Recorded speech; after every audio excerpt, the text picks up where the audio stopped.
जय हिंद। आजकल मीडिया में और बुद्धिजीवी लोगों में एक डीप स्टेट नाम का शब्द प्रचलित हो रहा है। मोटे तौर पर डीप स्टेट का संबंध अमेरिका से बताया जाता है, लेकिन अमेरिका ने कभी भी इसको स्वीकार नहीं किया है। यदि आप एक शक्तिशाली देश हैं और दूसरे देश में कोई ऐसी सरकार आकर बैठ जाती है जो देश हित में फैसले करती है और आपकी नहीं सुनती है, तो आपके पास क्या चारा है? एक तरीका है कि आप उस पर अटैक करें, युद्ध करें उसके साथ, तो उसमें तो आप बदनाम हो सकते हैं और आपको बहाना भी चाहिए। उसके लिए आपको अपनी सेना संसाधन भी लगाने पड़ेंगे। उसके लिए अमेरिका जैसी कंट्री ने डीप स्टेट पॉलिसी बनाई। इसके तहत यह एक षड्यंत्रकारी, आप इसको डीप स्टेट को एक षड्यंत्रकारी योजना के तहत भी समझ सकते हैं। इसमें क्या होता है कि सरकार जो भी हो वो अपने पास एक ऐसी टीम रखती है जो पैरेलल सरकार के साथ काम करती है और सरकार की जो छुपी हुई षड्यंत्रकारी नीतियां हैं उसको दूसरे देश के ऊपर लगाती है। इसका उदाहरण मैं देता हूं आपको, श्रीलंका और बांग्लादेश। बांग्लादेश और श्रीलंका में क्या हुआ, वहाँ की सरकार को अस्थिर कर दिया गया। अब अस्थिर करने में सपोर्ट किसका लिया गया? उन्हीं के लोगों का, जो मैं बार बार बोलता हूँ 0.5 गैंग।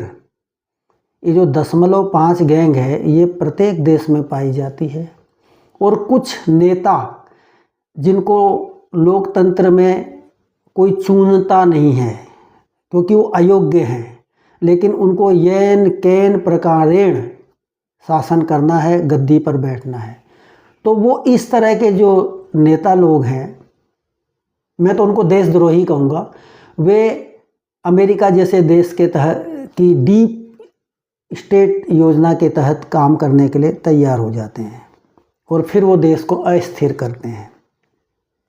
देश के अंदर ऐसा माहौल बनाया जाता है कि हमारा देश, जैसे कि आज पूरे विश्व में भारत नंबर 1 पे दौड़ रहा है।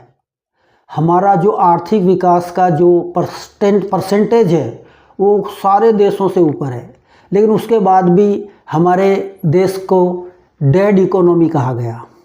और जैसे ही अमेरिका ने हमको डेड इकोनॉमी कहा, हमारे देश के छुटभैया नेता जो है उसको हाथों हाथ उठा लिया और उसकी हाँ में हाँ मिला दी कि हाँ यस हमारा जो है इकोनॉमी बहुत पीछे की ओर जा रहा है, हम डेड इकोनॉमी हैं। लेकिन ये तो सौभाग्य है हमारा कि भारत का लोकतंत्र बहुत मजबूत है और यहाँ के जो नागरिक हैं वो बहुत ही समझदार है, वो इन छोटी मोटी बातों में आते नहीं हैं। अब ये सारी बात का सारांश क्या है?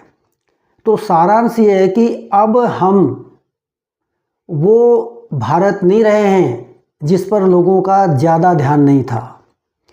अब हमारा भारत द्रुत गति से आगे बढ़ रहा है और जितनी भी महाशक्तियां हैं, जो भी हमारे दुश्मन देश हैं, जो भी हमारे प्रतिद्वंदी देश हैं, वो सब चाहते हैं कि हमारी जो ये स्पीड है, जो एक गति है, उसको रोका जाए।